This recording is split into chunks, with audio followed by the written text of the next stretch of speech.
Éternel Dieu des armées, nous te sommes infiniment reconnaissants. Nous te bénissons ce matin parce que il t'a plu que nous puissions nous revoir en ce lieu. Tu dis dans ta parole, là il y a 2 ou 3 réunis à mon nom, je suis au milieu d'eux. Et quand, oh Dieu, on entre dans ta présence en étant chargé de soucis, c'est difficile de ressortir avec le même souci. Si on vient en ta présence avec des maladies, on ressort toujours avec la guérison. Si on entre dans ta présence étant lié, nous ressortons déliés. Parce que c'est devant celui qui délie. Je me rappelle dans l'Ancien Testament, on a lié Meshach, Shadrach, Abednego. Et ils l'ont jeté dans la fournaise ardente. Mais toi, tu étais dans la fournaise ardente. Tu les attendais avec bienveillance dans cette fournaise. Toi, tu les avais précédés dans la fournaise. Parce qu'au cas contraire, si toi tu n'étais pas là, ils seraient brûlés. Tu es celui qui nous précède dans nos chagrins. Tu es celui qui nous précède dans nos troubles. Tu es celui qui nous précède dans nos maladies. C'est pourquoi, oh Dieu, tu es passé par là le premier. Tu as pris le fardeau de chacun de nous. Sur toi, oh Dieu, étaient posés nos péchés. Sur toi étaient posés nos manquements. Sur toi étaient posés nos faiblesses, Seigneur. Et raison pour laquelle, oh Dieu, quand Shadrach est descendu dans la fournaise, Meshach et Abednego, ils ne pouvaient pas se brûler. Parce qu'il y avait quelqu'un qui les avait déjà précédés. Et je crois que ce matin, chaque problème que nous avons, que ce soit des soucis, que ce soit des maladies, que ce soit des péchés, quel que soit le nom, toi Jésus tu nous as précédés. Et quand nous descendons dans cette fournaise, avec les liens que nous avions, et quand là-bas ces liens doivent se couper, et accepte que ce matin, que tous les liens soient coupés, que ce soit les soucis, que ce soit le péché, que ce soit des problèmes sans solution. Nous voulons que toi les 4 membres, les 4 membres de la fournaise, que tu puisses changer, oh Dieu, ce feu en atmosphère.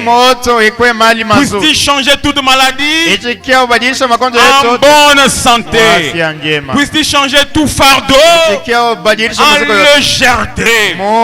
Puisses changer tout souci en joie pour nous ce matin.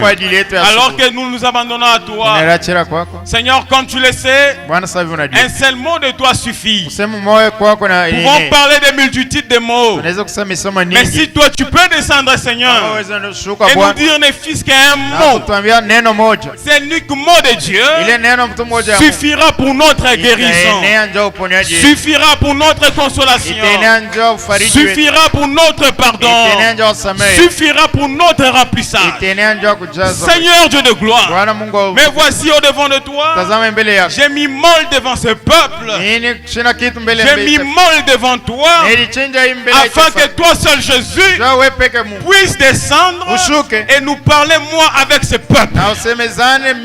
Bienvenue au Père Céleste, un seul mot de toi suffit.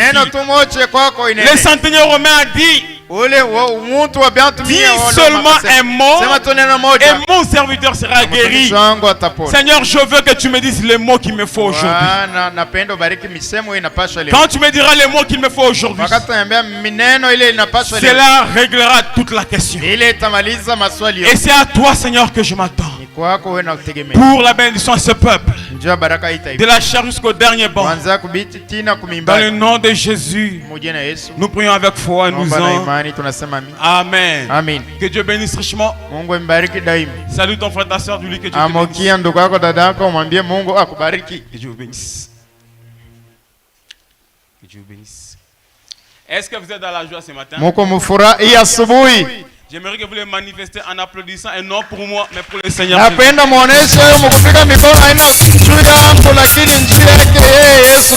Vous êtes venus ici pour quelqu'un.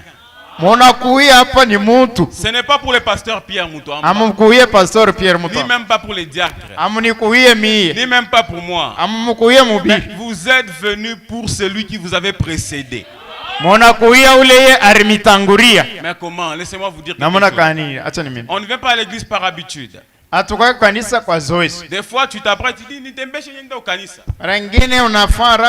je puisse me précipiter pour aller à l'église. Ça c'est que toi tu as prévu. Mais Dieu dans sa grande grandeur là, excusez la tautologie, il a prévu quelque chose de grandiose pour toi. Mungu mubunene bunene bwake bule anatayarisha kitu kinene juu yako. Et des fois ce que Dieu fait pour nous est inhabituel. Mara mingi kile Mungu anafanyaka akina kya mzoezi. On ne peut pas s'habituer de Dieu. Hatuwezi kumzobelea Mungu. Il est inhabituel. Aba mzobele yake. Raison pour laquelle tu dois être dans sa présence comme si c'est la dernière fois que tu es dans sa présence. Wewe unapaswa kama uwepo wake sanjo mara kwa ya mwisho kama uwepo wake. S'attendant à ce qu'il puisse faire quelque chose de merveilleux pour toi. Tegemea kusaka kufanyisha kitu kema. Je le remercie. Parce que sans vous, je ne serai pas ici. Et sans Dieu, vous ne serez pas ici. Applaudissez pour le Seigneur Jésus. Amen. Amen. On va se lever. On va se lever un instant. Nous allons lire la parole de Dieu. Mais, frère David, j'aimerais que vous notez déjà au tableau le sujet. Mon sujet est intitulé Humiliez-vous sous la main puissante de Dieu.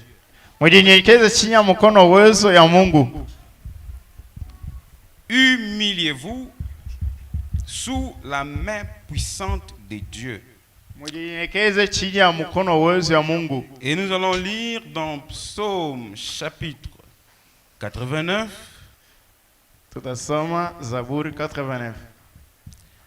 Le verset 20 en descendant. Et ensuite nous prendrons le psaume 44, le verset 1 à 4. Et enfin nous prendrons 1 Pierre chapitre 5, verset 5 jusqu'à 7.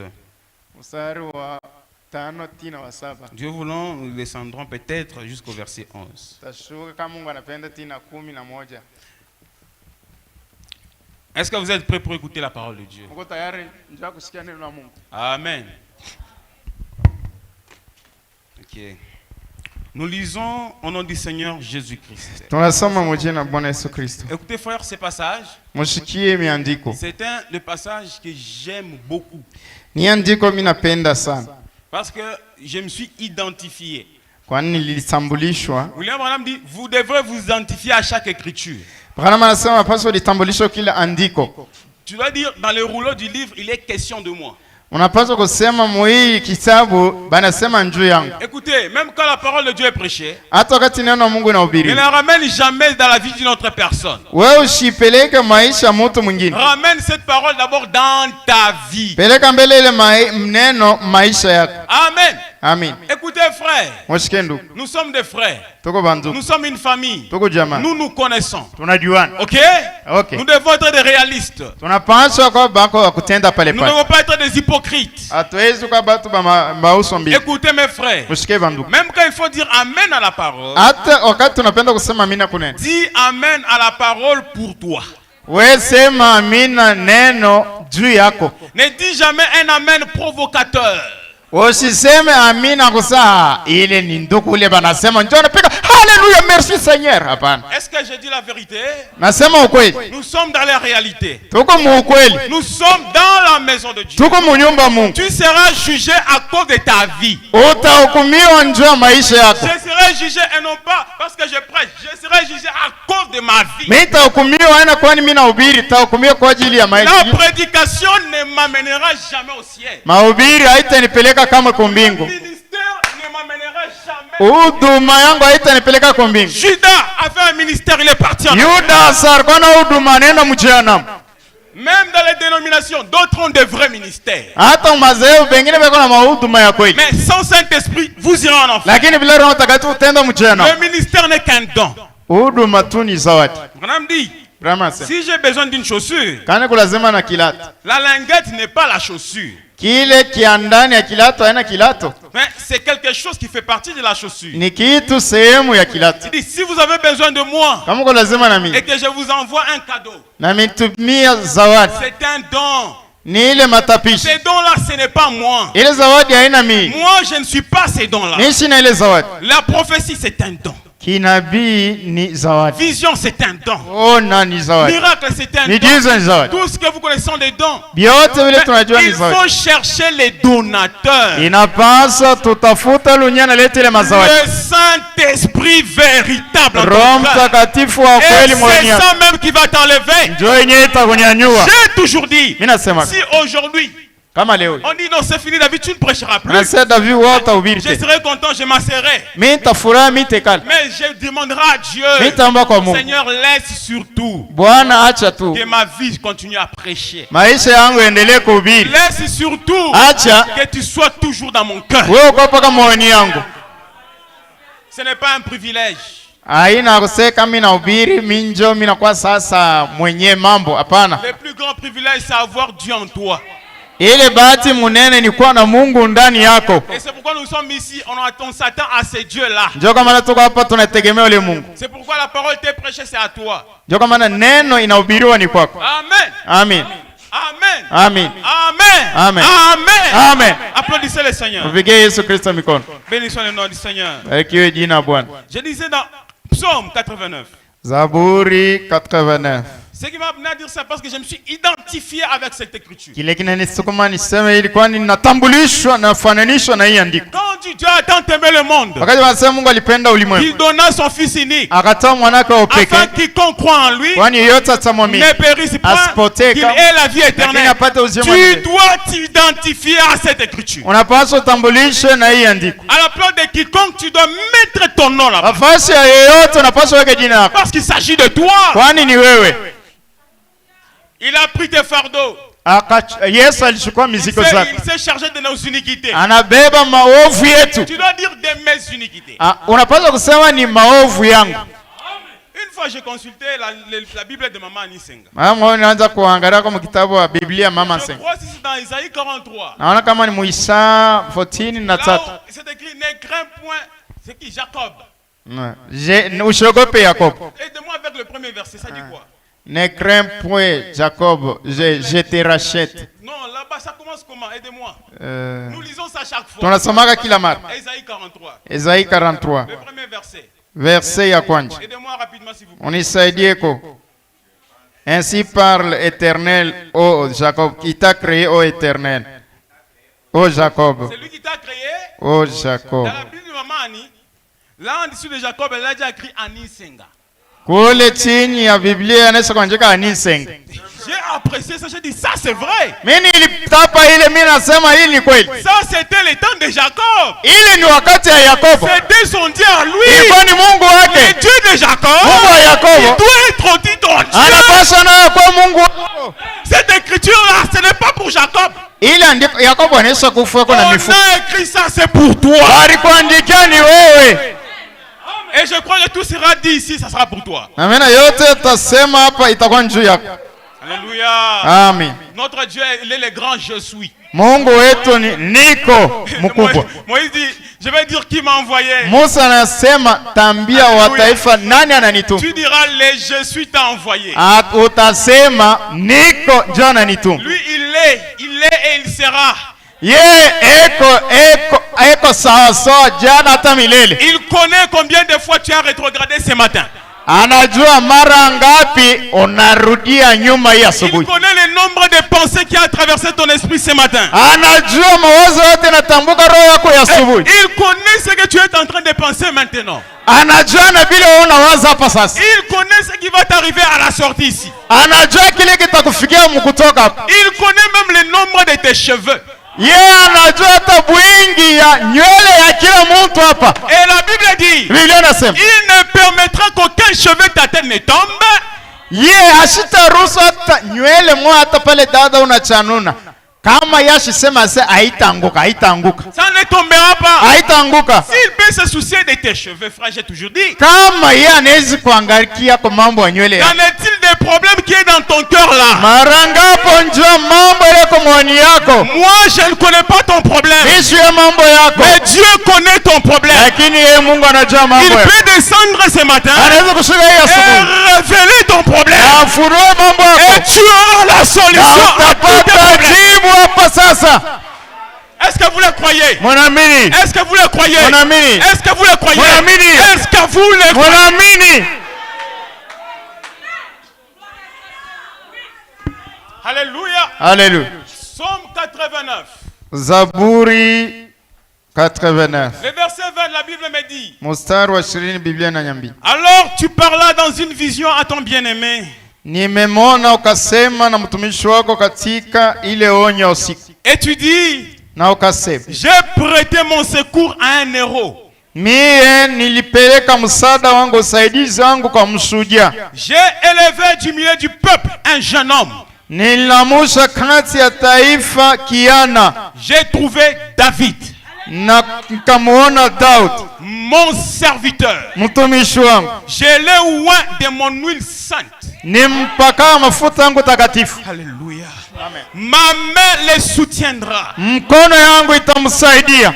Et mon bras le fortifiera. Na mkono wangu wa kuume itampa moyo. Soyez fortifiés ce matin. Mkamilishe mudipe moyo. La main de Dieu te soutient. Mkono wa Mungu anakusaidia. Là où tu étais en train de tanguer. Pale oranje kutinka. Est-ce que Dieu puisse te soutenir? Acha Mungu akusaidie. L'ennemi ne le surprendra pas. Adui atamuonea hata mara moja. Et le méchant ne l'opprimera point. Wala mwana wa ovu atamtesa. J'écraserai devant lui ses adversaires. Wale mbele wa jeshi wake wote nitebakanyanga mbele zake. Et je frapperai ceux qui le haïssent. Na nitawapiga wale wote waliomchukia. Ma fidélité et ma bonté seront toujours avec lui. Uaminifu wangu na mambo mangu mazuri itakuwa paka pamoja naye. Et sa force s'élèvera par mon nom. Na kwa jina langu peke ile nguvu yake itanyanyuliwa. Par le nom de Jésus que ta force s'élève. Kwa jina Yesu Kristo nguvu yako inyanyulike. Psaume 44. Zaburi 14:4. Oh Dieu, Mungu, nous avons entendu de nos oreilles. Tulisikia na masikio yetu. Nos pères nous ont raconté les œuvres que tu as accomplies de leur temps. Baba zetu walituambia matendo uliyotenda siku zao za kale. Au jour d'autrefois. Kama siku ile za kale. De ta main tu as chassé des nations. Wewe kwa mkono wako ulipanza, ulifukuza mataifa. Pour les établir.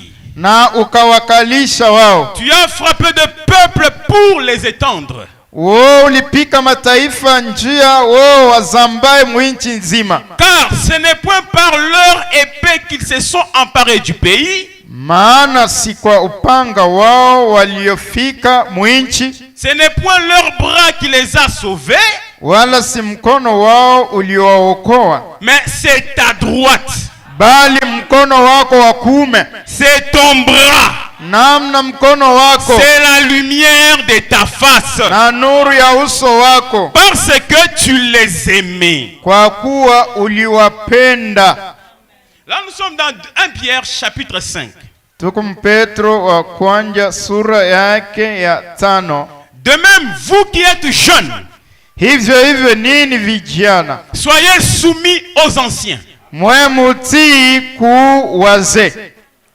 C'est-à-dire aux plus âgés.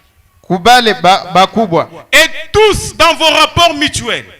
Na nyinyi yote mapatano yenu ya kila siku. On dit et les anciens et les jeunes tous dans vos rapports mutuels. Na bazee na babijana bote mapatano yenu ya kila siku. Revêtez-vous d'humilité. Muvae ninyi yote unyenyekevu. Car Dieu résiste aux orgueilleux.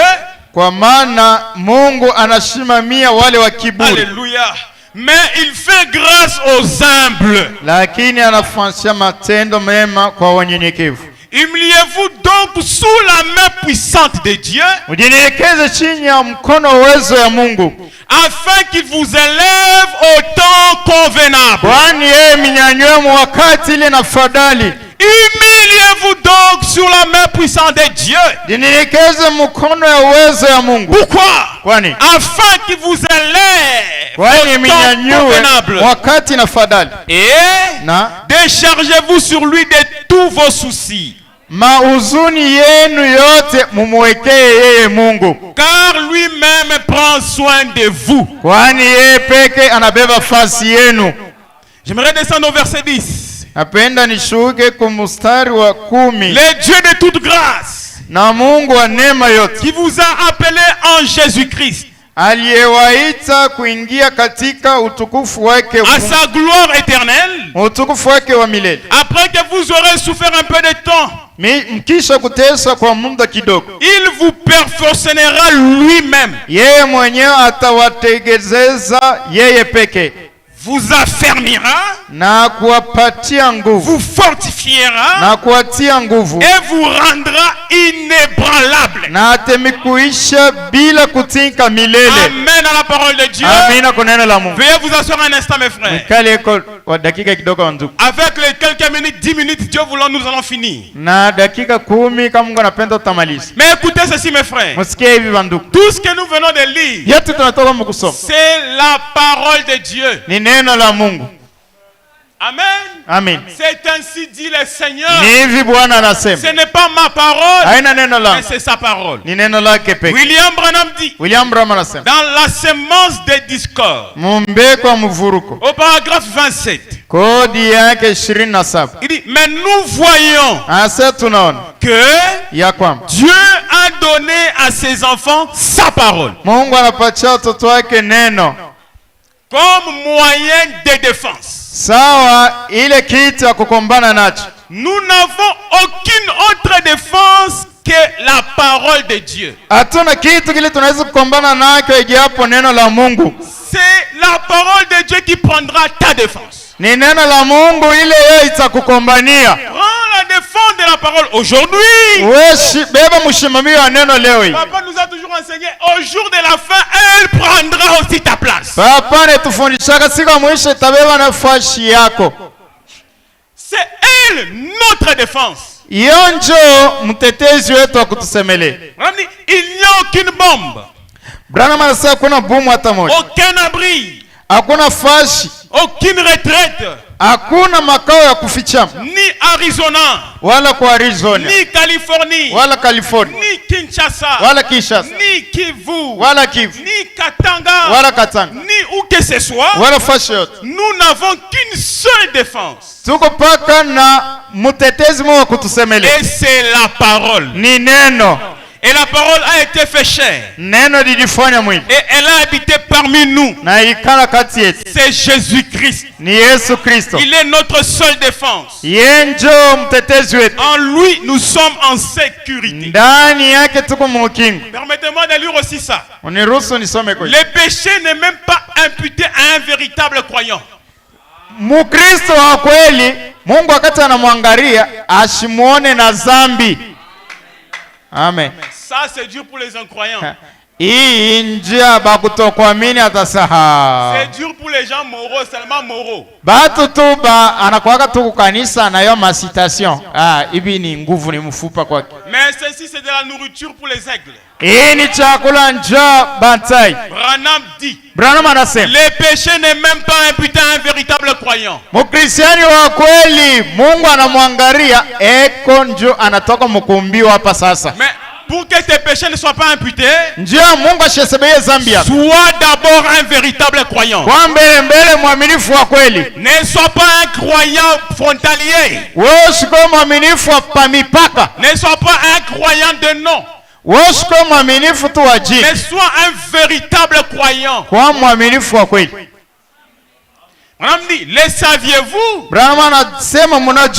Celui qui est né de Dieu ne commet pas de péché. Il ne peut pas pécher. Voyez, c'est ne lui, il dit, voyez, ça ne lui est même pas imputé. Tenez, David a dit, heureux l'homme à qui Dieu n'impute pas le péché. On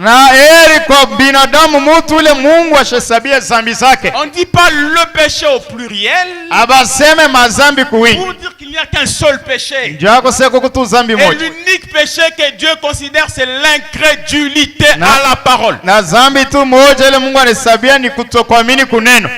l'incrédulité est la mère de tout ce que nous appelons péché. Mentir, voler, commettre adultère et tout.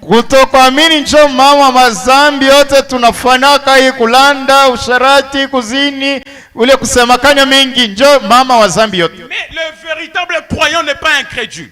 Mwaminifu wa kweli ana kutokuamini. Raison pour laquelle ce péché ne lui est même pas imputé. Ndio kama na zambi yake Mungu ashesabie. Voilà, quand vous êtes en Christ, vous n'avez aucun désir de péché. Vous n'en avez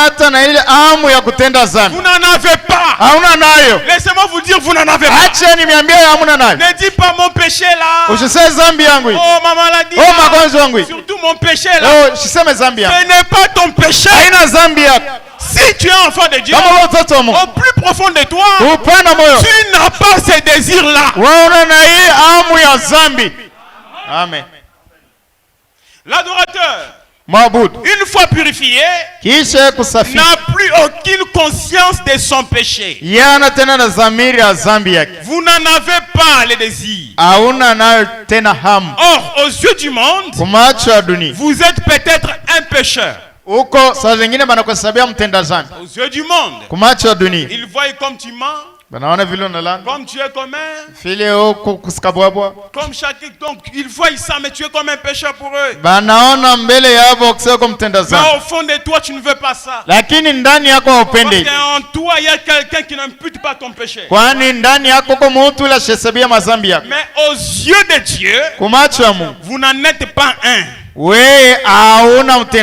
Parce que vous êtes en Christ. Comment pouvez-vous être un pécheur alors que vous êtes dans celui qui est sans péché?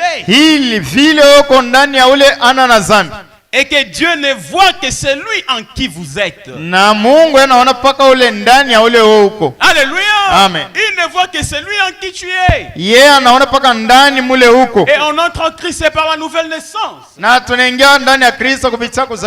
le baptême du Saint-Esprit dans notre cœur. Raison pour laquelle que les yeux des hommes ne vous découragent pas. L'homme peut t'élever aujourd'hui. Le même homme qui t'élève aujourd'hui, ça sera lui encore qui va t'arracher le Saint-Esprit.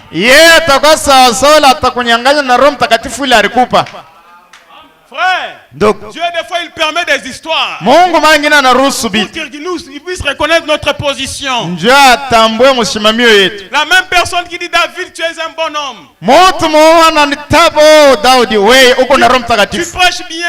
wewe unahubiraka Tu mzuri, t'habilles bien. wewe unavalaka mzuri, Tu es un bon enfant. au kwa mtoto mzuri. C'est bien. Ni mzuri, Mais lakini faites attention. mkebe yangu, Le témoignage d'un homme est éphémère. ushuhuda ya mtu ni ya muda mfupi, Mais le témoignage de Dieu est éternel. lakini ushuhuda ya Mungu ni ya milele. Quand Dieu a dit une fois, Wakati tu Mungu anaweza kukushuhudia mara moja, cela restera pour toujours. ili itabaki milele, Il ne le changera aucunement. asitabadilisha hata mara moja. Il a dit de David, l'homme selon mon cœur. Anaambia Daudi mtu kufuatana na Mais moyo quand wako. les gens regardaient David, Wakati watu wanaangalia Daudi, ils voyaient un adultère. wanaona mtu Ils msharati, voyaient un homme de sang. wanaona mtu wa Ils damu, voyaient un criminel. wanaona Il a muuaji, tué Uri. anaua Uri, Il a fait ceci. anafanya hivi. Mais Dieu Lakini Mungu n'avait jamais changé les témoignages à l'égard de David. asikubadilisha ile ushuhuda ile alimuletea Daudi. Il regarde Jacob. Anaangalia Il Yakobo, dit, tu es un prince. anasema uko mtoto wa Parce mfalme, que tu as lutté avec Dieu kwani unakombana na et Mungu avec les hommes. na binadamu, Tu as été vainqueur. wewe unatokea mshindaji. Il regarde Job. Anaangalia Il dit, Ayubu, il est l'homme. anasema Il dit quoi? Il n'y a personne sur la terre comme lui. hakuna mtu duniani sawa yeye. C'était le témoignage Ilikuwa ni ushuhuda que Dieu a rendu pour Job. ile Mungu anamuletea Ayubu. Mais le Dieu de Job n'est pas un Dieu historique. Mungu Ayubu ana wadishi Il est encore le Dieu aujourd'hui. tena, ni Mungu sawa sawa leo. Il peut rendre un témoignage en ta faveur. Yeye anaweza kukushuhudia njoo mema yako. Dieu peut dire quelque chose sur toi encore. Mungu anaweza kukutendea tena mema, tena kitu Il kizuri. peut te révéler quelque chose dans ton cœur. Anaweza kukufunulia kitu moyo wako. Et reste avec les témoignages de Dieu. Wewe baki na ushuhuda ya Mungu, Parce que tôt ou tard, les hommes peuvent t'abandonner. kwani mashibidi ya mbatu wanaweza kukutupa, Si tu es avec Dieu, lakini kama uko na Mungu tu resteras inébranlable. utabaki na mshimamio moja. Que tu manges ou pas, Ule wala hapana, tu es là avec lui. wako pale naye, Que tu rétrogrades, urudi tu nyuma, es là avec lui. uko naye pamoja, Que tu sois dans le bon chemin, ukwe munjia tu es là avec lui. uko naye. Jésus-Christ. Yesu Kristo, Mugambe ule Mungu na mikono mbili. Dieu c'est Dieu avec les deux mains. Mwache ule Mungu. Ne laisse pas ce Dieu là. Mais tu as bantu shikudécourager. Et la vue même ne te décourage Attends, pas. vous avez fou boire comme vous shikudécourager. Même tes faiblesses ne te découragent pas. Wende bako ule Mungu ni neno. Toi, va seulement devant ce Dieu. Il est la parole. Arrière de moi Satan. Nyuma yangu shetani. Mais Pierre ashisema bananisa ndiku shetani. Petre n'a pas dit mimi naacha vya kanisa parce qu'on m'a traité d'un diable. Baka yeye mwenyewe banaita shetani yele kumukongo wa Yesu. Seulement celui qu'on a traité diable, il était derrière Jésus. Banaizi kuita ta shetani. On peut t'appeler Satan. Banaizi kusema ukubiote. On peut te traiter de tout. Kama una reconnaître mwenyewe unakuwa na fata. Si tu reconnais la personne que tu suis, Misemo wa watu hawezi kushimamisha. les dires des gens ne peuvent pas t'ébranler. Qui pouvait arrêter Élisée? Nani alipaswa kusimamisha Elisha? Lui qui suivait Élie. Yanaanza kufuata Elia. La personne qui a goûté à l'onction. Mtu ule anaonja kuupaka. Élie a fait goûter à Élisée. Elia anamuondwisha kwa mbele Elisha. Et Élisée a dit, Elisha anasema, je sais ce qu'il y a dans ce manteau. najua kiko ndani ya hii koti. Alors pour avoir le manteau, Njoo kupata hii koti, il faut suivre celui qui a le manteau. inanipasa nifuate ule kona hii koti. Élisée connaissait les faiblesses d'Élie. Elisha alijua udhaifu ya Elisha. Mais cela ne l'aveuglait jamais. Ili haikumupofusha. Il avait quelque chose qu'il poursuivait. Yarkuya na kitu anaanza kufukuzia. C'était l'onction qui était sur Élie. Ilikuwa ni upako, ilikuwa juu ya Elia. Il a continué à suivre Élie. Anaendelea kufuata Elia. Jusqu'à ce qu'il a eu des obstacles en chemin. Sina pale anapata vizuizo On munji. dit, laisse cet homme ici. Anasema acha huyu mtu. C'est tu qui sera enlevé. Unajua sasa nyanyuliwa. Élisée a dit, laissez-moi. Anasema munyache kimi. Vous gaspillez votre salive. Muona ponda mate yenu bure. Parce que moi, ce que j'ai goûté, Kwani kile mimi naona. ce n'est pas ce que toi tu as goûté. Haina kile wewe unaonja. Oh, frère David. Oh, ndugu David. Oh, dada. Oh, Oh, frère. nduku. Oh, frère. Oui, on a bien mis Dieu. Toi tu crois comment? Parce qu'il y a goûté. Parce que tu viens seulement pour venir, tu n'as jamais goûté. J'ai goûté Si tu as déjà goûté Dieu, tu sais sa bonté. Personne ne pourra mettre des crocs en jambes. Que ce soit ton père, que ce soit ta mère, que ce soit ton frère dans l'église, que ce soit ceux de ta famille. Personne ne t'arrêtera. Parce que tu sais ce que tu poursuis. Alléluia. Alléluia. Branham dit Élie c'est Jésus. Élisée c'est l'église. Vous devez suivre Jésus la parole. Applaudissez pour le Seigneur Jésus. Amen. Amen. Mes frères, pour finir, humiliez-vous sous la main puissante de Dieu. Et Dieu vous élèvera au temps convenable. Amen. Amen. Remarquez mes frères, Dieu vous élèvera au temps convenable. Mais premièrement, vous devrez vous humilier sous la main puissante de Dieu. La main de Dieu c'est quoi? Branham dit la main de Dieu, c'est la puissance et l'autorité de Dieu. Amen. Amen. Il donne un livre de cet âge de l'église. Je n'ai pas eu le temps de lire ça, mais c'est la puissance et l'autorité de Dieu. Oui, il y en a les livres, mais je n'ai pas assez le temps pour lire. Merci beaucoup, papa. Merci, papa. C'est la puissance et l'autorité de Dieu. Quand on s'humilie sous la main puissante de Dieu, Dieu t'élèvera au temps convenable. Mungu yeye peke atakupandisha wakati yeye peke anachakua. Combien de temps l'humilité doit durer? Mara ngapi ile unyenyekevu utakawi? Que cela dure jusqu'à ce que Dieu va t'élever. Ile ikawe tina ile Mungu atakunyanyua. Même quand Dieu t'aura déjà élevé, hata Mungu anaweza kukunyanyua. Reste avec cette humilité. Baki na ile unyenyekevu. Pour conserver ton élévation. Juu ya uchunge ile kunyanyuliwa kwako. J'ai toujours prié, Seigneur, aide que je ne sois jamais orgueilleux, s'il vous plaît. Aide que jamais je puisse me voir au-dessus de quelqu'un, jamais. J'aime toujours me considérer comme un rien du tout. Afin que Dieu puisse m'élever. Mais nous les hommes, quand Dieu nous a élevés, on veut prendre la place de Dieu. C'est pourquoi Dieu a retiré Moïse. Moïse lui-même a dit, moi je vous ai donné de l'eau. Mais pourtant Dieu n'aime pas partager sa gloire avec quelqu'un. Quand il veut, tu commences à prendre sa place. Il te retire carrément. Amen mes frères. Mais le secret de l'élévation, c'est l'humilité. Vous savez ce qui fait la grandeur de Dieu? C'est son humilité. Ce qui fait la grandeur d'un homme, c'est à quel niveau il peut s'humilier. C'est ce qui fait sa grandeur. L'humilité est une vertu que l'Église commence à perdre. L'humilité est une vertu que la famille commence à perdre. L'humilité est une vertu que la vie sociale commence à perdre. Tous nous voulons que nous soyons considérés. Tous nous voulons nous distinguer. Alors là, Dieu ne peut jamais nous utiliser. Humilie-toi. Dieu t'élèvera. Il résiste aux orgueilleux. Il fait grâce aux humbles.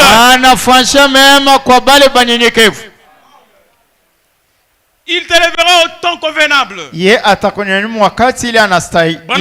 a un dessein. Il y a un lieu et il a un temps. Il dit ça dans le message, je crois. Il dit dans le message, je sais que mon Rédempteur est vivant. Il dit, Dieu a un lieu. Il a un dessein et il a un temps. C'est-à-dire le dessein de Dieu. C'est ce qu'il a prévu pour toi avant même ta naissance. Et personne ni rien ne peut changer ce dessein-là pour toi. Il a choisi avant que tu ne commettes même un acte. Ye anakuchukua mbele wewe kutenda tendo moja. La Bible dit j'ai aimé Jacob. Biblia inasema napenda Yakobo. Et j'ai haï Esaïe. Nachukia Isaka. C'était avant même que les enfants ne fussent nés. Et kwa mbele batoto bo kuzaliwa. C'est le dessein d'élection de Dieu. Ni mapo ya uchaguzi ya Mungu. Amen. Amen. Mais Dieu aussi a un lieu. Mungu na yuko nafasi. Il va te placer dans un certain lieu. Atakweka nafasi. Et c'est sur ces lieux-là qu'il accomplira ses desseins. Atatimiza ile mapo hii. C'est pourquoi reconnaissez où est-ce que Dieu vous amène. Ndio kwa maana mtambue kule Mungu anamipeleka. Quand je parle de lieux, ne voyez pas seulement Kinshasa, Lubumbashi, non. Wakati unasema njoo fashi usione pa Kinshasa, Lubumbashi hapana. Quand je parle de lieux, je vois l'espace. Wakati unasema fashi naona ni makao. Quand je vois l'espace, je suis en train de parler des situations de foi. Wakati mimi nasema njoo ile mambo, mimi naona mambo ile inatufikia kama rengine. Aujourd'hui tu as un certain lieu. Leo yuko na fashi fulani. Sasa kuna mambo tu moyo hivi. Tu as des problèmes. Mais Dieu permet que change uende fashi nyingine. Mungu anaruhusu kwa ubadilishe uende à un autre lieu. Il a fallu que Meshach Shadrach soit dans la fournaise. Il passe Shadrach Meshach Abednego bako mutanura moto. Pour que le fils de l'homme soit révélé. Njoo mwana wa mtu afunuliwe. Les lieux c'était la fournaise. Ile fashi ilikuwa ni tanura moto. Des fois Dieu permet que tu passes dans des fournaises. Mungu mara nyingine anaruhusu upite mtanura moto. Que j'appelle aujourd'hui des lieux. Ile naita mafasi. Pour que le fils de l'homme soit encore révélé. Njoo mwana wa mtu afunuliwe. Mais il y a aussi les temps de Dieu. Les temps de Dieu. Quand le temps de Dieu arrive, il te lèvera. Il fera quelque chose pour toi. Même pour ta guérison. Même pour la solution à tous tes problèmes. Il y a un temps que Dieu a déjà prévu pour toi. Et je crois que ce temps c'est aujourd'hui. Il faut toujours croire que ce temps-là c'est tout de suite. Rien ne peut faire échec au dessein de Dieu. Et Branham dit, l'autorité de la puissance de Dieu, c'est sa parole. Bref, quand on s'humilie devant la parole de Dieu, ou encore on s'humilie dans sa présence, Dieu nous élèvera. Écoutez ceci mes frères. Quand on s'humilie dans sa présence, Dieu nous élèvera. Et l'autorité de sa puissance, c'est sa parole. L'autorité d'un pays, c'est la constitution. Le petit Pesser Branham dit, il n'a pas la force pour arrêter ces camions de 50 chevaux vapeur. Mais il en a l'autorité. Le camion est en train de venir. Mais lui, il est petit comme ceci. Mais il a l'autorité pour arrêter ces camions. Il lèvera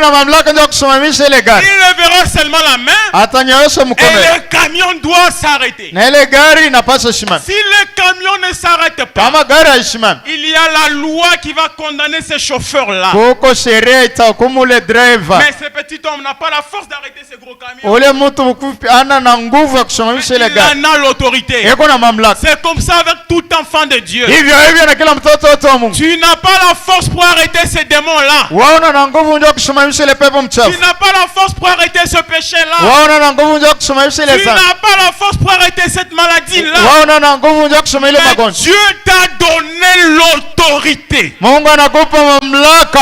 si le diable résiste, il y a la constitution.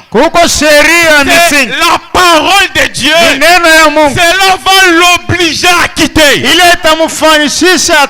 Soyez délivrés au nom de Jésus. Soyez bénis au nom de Jésus. Soyez consolés à cause de la main puissante de Dieu. Applaudissez le Seigneur Jésus-Christ. Écoutez frère, je suis à la fin de mon message. Mon frère, ma soeur. Amen. Si vous voulez voir Dieu aujourd'hui, vous ne le verrez jamais dans sa robe là-bas, ni avec les barbes. Mais Dieu c'est ton frère. Salut Dieu à côté de toi.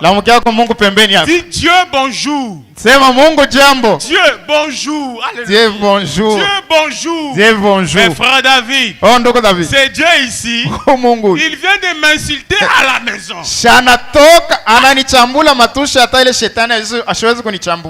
Il m'a critiqué hier, tu n'as pas idée. Ananishimanga ile hauna hata na wazo. Il a parlé de moi mal, tu n'as pas idée. Ananisemea bibaya hauna hata na wazo. Mais Dieu t'oblige à les regarder comme Dieu. Lakini Mungu anakufanyisha umwangalie sawa Mungu. Frère, nous sommes une famille. Ndugu tuko jamaa. Pour voir Dieu dans ton frère, Dieu kuna Mungu ndugu yako. tu dois regarder hors de la portée de ses faiblesses. Wewe unapasha unyanyue macho yako majemeli yako itambuke makosa yake yote ende mbari. Traverse d'abord les insultes là qu'il t'avait dit. We tambuka mbele matushi ya kucha. Traverse les commérages, traverse tout bibaya bila na kufanshia. Njoo utaona Mungu ndani ya ndugu yako. Tambuka ile kabobo yote, tous les mots qu'il t'a fait, qu'elle t'a fait, et là tu verras la divinité dans ton frère, dans ta sœur. Sans cela, Bilay, tu verras qu'un pécheur. Wote wanapaka mtenda zambi. Wote sasa Njoo mwenye Mungu anakupatia. Wote sasa atanye die huyu hapana, huyu yake binapita. Njoo mwenye Mungu. Utafaje utamutupa. Que feras-tu? Tu vas le rejeter. Non quand même. Hapana. C'est comme Pierre me disait une fois. Ça Pierre ananiambia wengine. J'avais une dent contre quelqu'un. Asa nganja kura rino nja mtu. Mais subitement un jour dans les petits tas, pale mon petita. L'esprit me dit prie pour cette personne-là. Roho ananiambia se ombea ule mtu. Mais comment je vais faire? Asa taombea Dieu wangu je. Moi je le déteste. Dieu lui a obligé. Mungu anamfanyisha. A prier seulement pour la personne kwa je mfungia. Jaombe paka le mtu la aneswa kumfungia muro. Utafanya je? Que feras-tu? Tu ne t'appartiens plus. Wa hauna huru. Quand tu as le Saint-Esprit, tu es une marionnette dans les mains de Dieu. Wewe wakati kuna Roho Mtakatifu unakuwa ni kipepeo mikono ya Mungu. Et Dieu lui-même est en train de t'utiliser. Mungu yeye anakutumikisha. Tu essaies de haïr. Unapima uchuki. Abibambike. Ça ne tient pas. Tu prends des décisions. Unapima mipango. Unapima shikwa kwanja. Tu prends la décision la première fois. Ça ne tient pas. Parce qu'il y a quelqu'un qui est en train de tirer les ficelles. C'est le Seigneur Jésus-Christ. Amen. Amen. Maintenant, laissez-moi vous dire. Humiliez-vous devant Dieu. Là, j'ai dit, humilie-toi devant ton frère. Humilie-toi devant ton frère. Humilie-toi devant ton frère. Et Dieu t'élèvera. Tu veux l'élévation? La porte d'élévation, c'est descendre. Mulango ya kunyanyuliwa ni ya kupanda ni kushuka.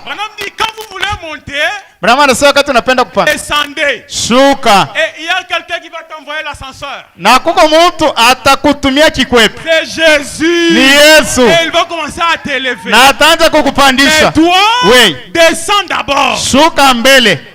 Lui-même. Yepe. Il est le modèle parfait de l'humilité. Yenjo mfano kamilifu ya unyenyekevu. Il s'est revêtu de l'humilité d'un bébé. Ye anavaa unyenyekevu ya mtoto wa maimai. Qui pouvait savoir que c'est dans cette robe-là il y avait Dieu qui était à l'intérieur. Na nani alipaswa kutambua kusema ile nkanzu kulikuwa Mungu kwanza kulunywele tena kurinkuchi. Qui pouvait savoir que Marie avait Dieu créateur dans ses mains. Nani alipaswa kujua kusema Mariamu alikuwa na Mungu mumbaji mikono yake. Mungu mwenyewe anajishusha kabisa kabisa. Le Seigneur, le Créateur lui-même s'est humilié. C'est pourquoi la Bible dit Dieu lui a élevé. La Bible inasema Mungu anamunyanyua. Et lui a donné les noms qui est au-dessus de tous les noms.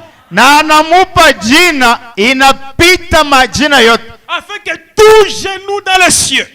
Njoo kusema goti yote mbinguni. Sur la terre et sous la terre. Duniani na chini ya ulimwengu. Fléchissent devant Jésus-Christ. Iname mbele ya Yesu Kristo. Pourquoi? Kwa nini? Lui, il s'est humilié. Ye adijishusha. Il s'est dépouillé lui-même. Anajivua yeye mwenyewe, anajipunguza yeye pekee. Philippiens chapitre 2 si wa vous voulez. Filipo sura pili. Il s'est dépouillé lui-même. Anajivula yeye mwenyewe. C'est dépouillé.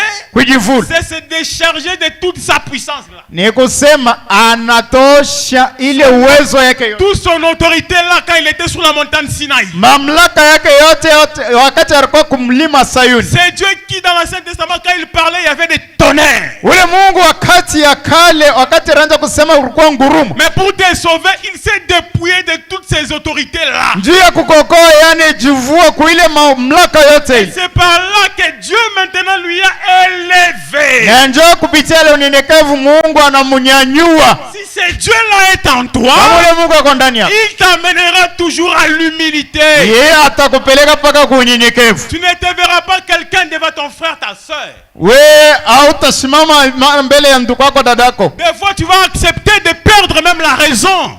Mbele utechiki hata kumshira yako, utechiki tu upoteshe. Parce que Dieu est en toi. Kwani Mungu ako ndani yako. Si Dieu est en toi, kama Mungu ako ndani yako, Jésus a fait perdre sa raison lui-même. Yesu anapotesha ile mamlaka yake yote yeye peke. Excusez, lui qui était 3 fois saint, yeye alikuwa mtakatifu mara tatu. Il a accepté de s'appeler malédiction. Yeye anaisikia bamwite laana. Il a accepté de se faire pécheur. Yeye anaisikia kujiita zambi. Il a perdu ses droits. Anapotesha ile mapasho yake. Si tu veux que Dieu t'élève, kama unapenda Mungu akunyanyue, des fois accepte de perdre tes droits. wewe ichikia yako potesha ile mapasho yako. Ichikia upoteshe tu raison au takufwa. Accepte de perdre tes raisons, tu ne mourras pas. C'est pour que Dieu t'élève. Tu veux que Dieu t'élève. Accepte de t'humilier et Dieu t'élèvera. Quand Dieu va t'élever,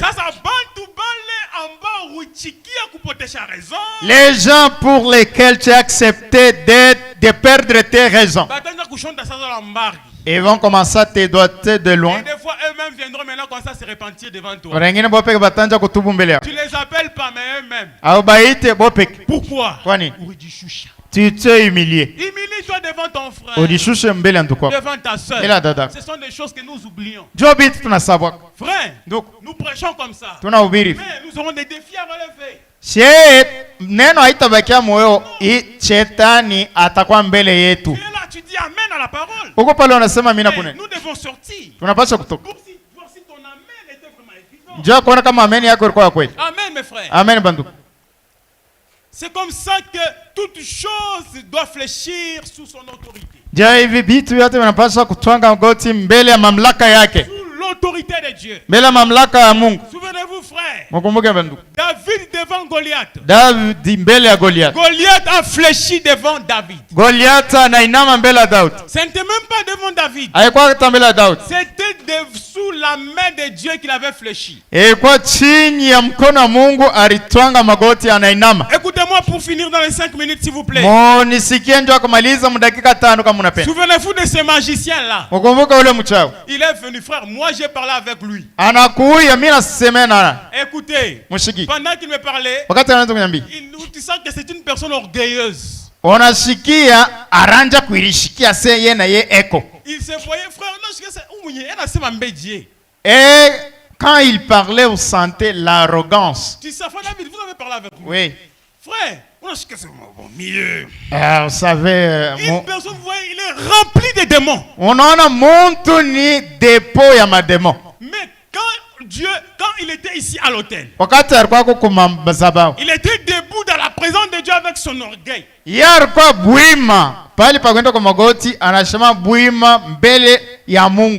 il a senti une main le toucher. Et cela lui a fait fléchir. Et lui-même il a fléchi devant Dieu. Qu'est-ce que c'était? Tout genou doit fléchir devant Dieu.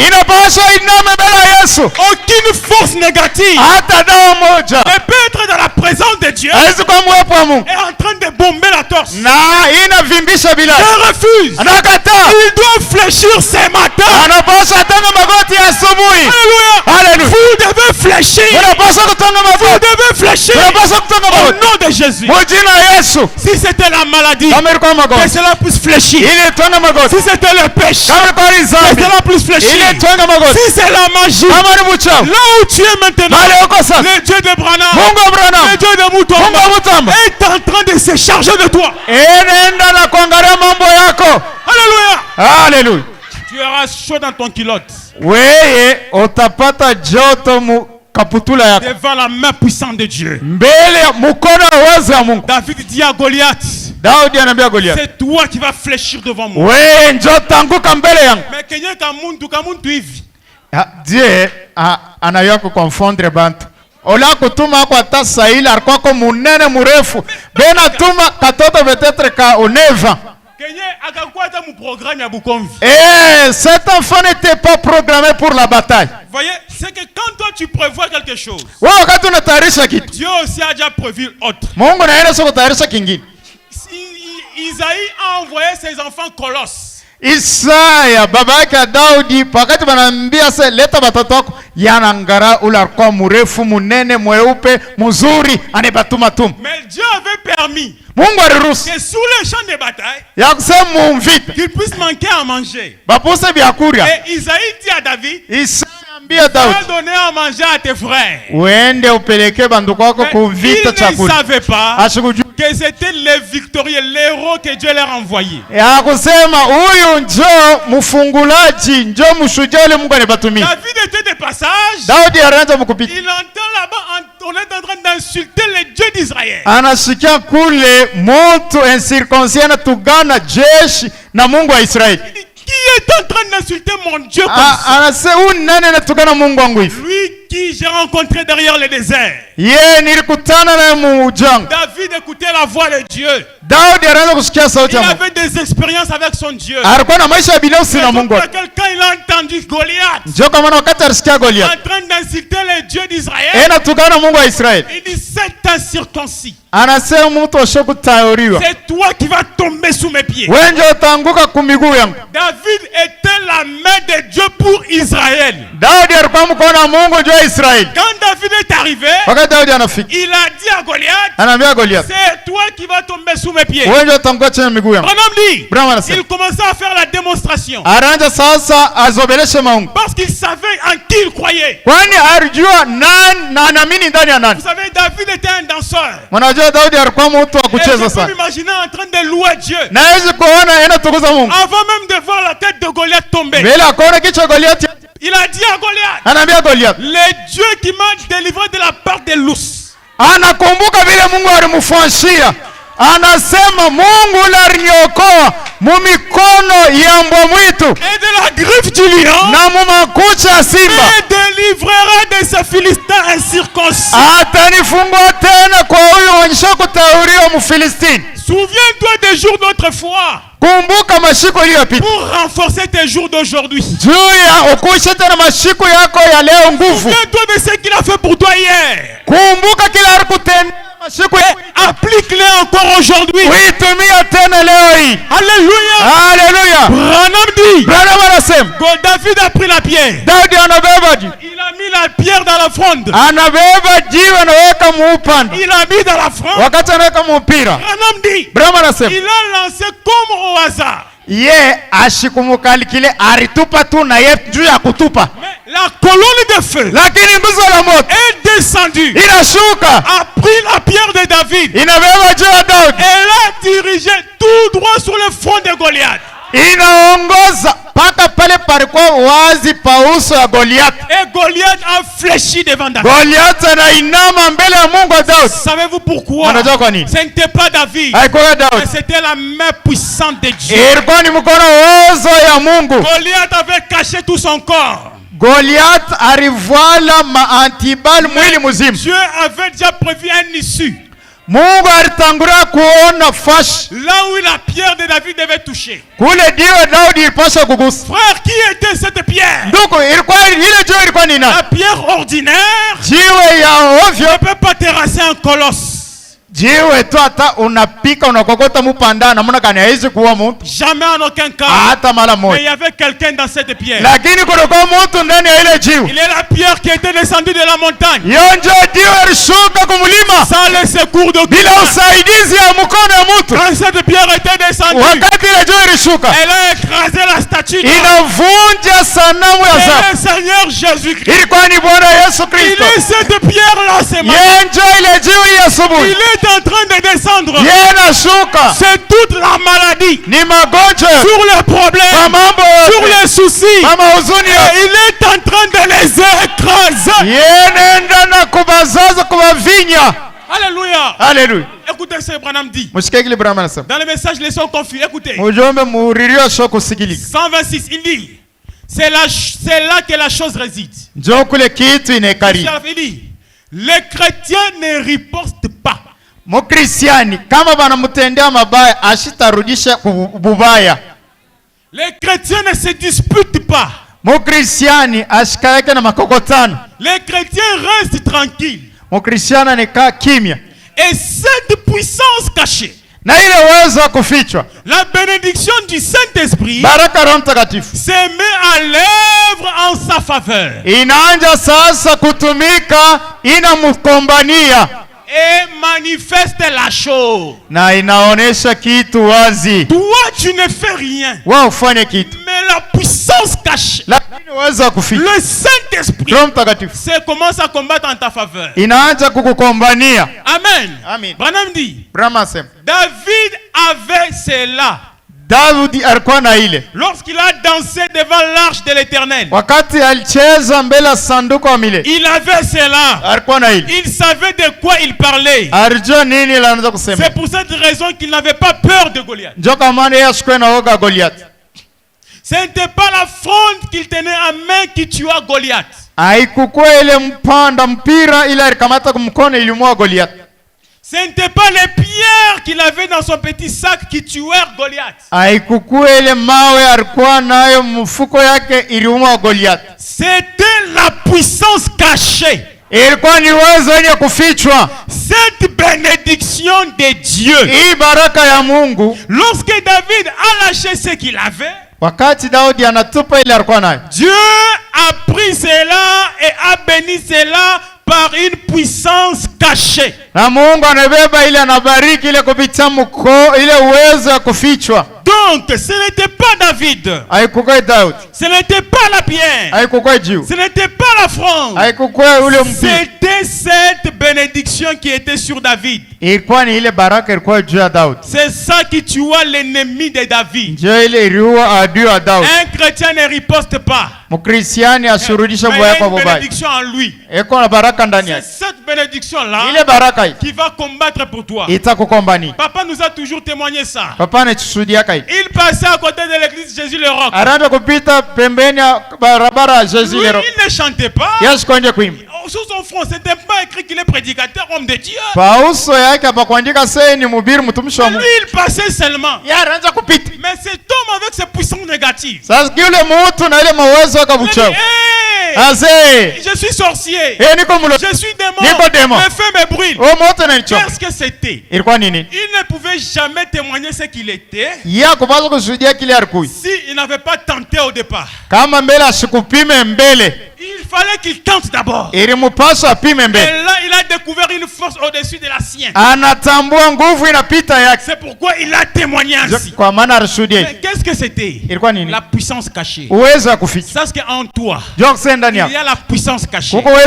Et cette puissance, c'est la main de Dieu. La Bible dit dans Psaume 44. Ce n'est pas par leur épée qu'ils se sont emparés du pays. Ce n'est même pas par la force de leur arc.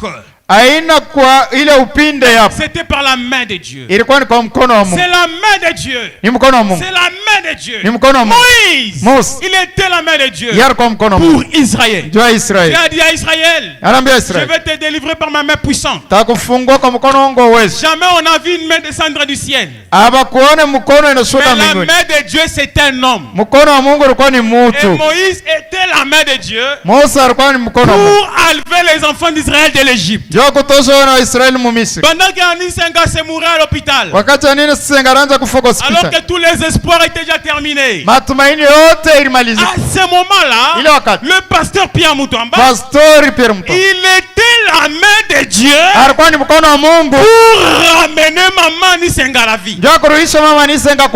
Est-ce que vous croyez en ça? Quand Rachel Béa était en train de mourir, son enfant Pierre Mutomba, par la foi de son papa, son enfant là, même s'il était inconscient, il était la main de Dieu. Et quand il a touché sa maman, la maman est revenue à la vie. Qu'est-ce que c'est? La main de Dieu. Amen. Kalomo Besa Kinshasa. Mama ule wa sit kukishasa. Alors qu'on a dit que Moussus Angoi. Le pasteur est descendu à la chaise. Il a pris sa main, il a mis sur la tente. Ce n'était pas lui. C'était la main de Dieu. Parce que la Bible dit, ce n'est pas par leur épée, ce n'est pas par leur arc qu'ils se sont emparés du pays, mais c'est par la main puissante de Dieu. Mais Dieu utilise toujours les hommes. Il fait de cet homme-là sa main puissante. Et je crois que ce matin, toi qui es en train de me regarder, tu es la main de Dieu. Tu es la main de Dieu pour la délivrance de ta famille, la délivrance de tes enfants, la délivrance de tes petits-enfants. Dieu fait de toi sa main. Et il t'envoie. Vas-y maintenant. Tu es ma main puissante. Tu as l'autorité. Tu as la puissance. Qu'est-ce que c'est? Amen. La main de Dieu. Je suis la main de Dieu. Tu dois croire que tu es la main de Dieu. Tu es la main de Dieu. Tu es la main de Dieu. Alléluia mes frères. Quand c'est que c'est mourir, ce jour-là au piano, j'ai été la main de Dieu. La grâce de Dieu, la voilà, elle vit. Applaudissez le Seigneur. Alléluia. C'est ça mes frères. Quand on dit à Odette c'est mourir, Dieu n'était jamais descendu pour dire Odette réveille-toi, reviens à la vie. Pierre Moutouamba, il était la main de Dieu. Et Odette vit aujourd'hui. Quand Nadine Kapent s'est mourir, pendant que papa était au voyage, Dieu n'était jamais descendu avec sa main. C'était les frères et les sœurs. Nous qui avons prié, et la voilà, elle vit. C'est la main de Dieu. Et cette main-là est ici ce matin pour s'occuper de toutes tes affaires. Que ce soit les entreprises, que ce soit ton âme, que ce soit ton esprit, que ce soit tes pensées. La main de Dieu est ici ce matin pour s'occuper de toi. Que ce soit ainsi pour ton âme, pour ton esprit, pour tes pensées, tes business, tes entreprises, ta famille, ton enfant, ta femme, ton fiancé, ton mari, même pour tout, même ce qui est dans ton cœur. Tu n'as jamais dit ça à papa. Tu m'as pas dit ça à moi, mais Dieu le sait. Dieu sait ce que tu as. Il connaît ton problème. Il connaît tes faiblesses. Il connaît. Soumets-toi simplement à lui. Déchargez-vous vos soucis. Lui seul va s'occuper de ça. Il sait comment s'en charger. Laisse-lui ses problèmes. Et à chaque temps favorable, tu verras sa main puissante. Croyez-vous cela? Est-ce que nous disons amen? Tu peux dire amen. Tu peux dire amen. Que Dieu te bénisse. Soyez bénis. Soyez consolés. Soyez remplis. Que le Dieu de Branham, le Dieu de mon Père, il est mon Dieu. Il puisse vous bénir. Laissez-moi. Je vous bénis. Soyez guéris. Soyez délivrés. Soyez consolés. C'est Dieu qui vous dit. As-tu un problème ce matin? Dieu te donne la solution. Est-ce que tu le crois? As-tu des soucis? Dieu te console. As-tu un fardeau? Dieu te décharge. Applaudis le Seigneur Jésus.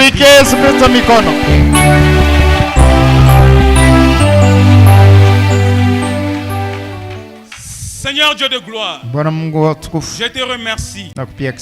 Merci pour le mot que tu nous as dit. Cela suffit. Je crois, Seigneur. Cela suffit pour mon âme. Cela suffit pour mon esprit. Cela suffit pour mes affaires. Je crois en ta parole. Et je crois que tu es la main qui agit dans ma vie. Merci infiniment pour tout. J'ai été loué. J'ai été exalté. Je te témoignerai. Dans le nom de Jésus. Amen. Amen. Que Dieu bénisse richement. Alléluia. Alléluia. Est-ce que vous êtes consolés? Est-ce que vous êtes bénis? Qui peut le manifester?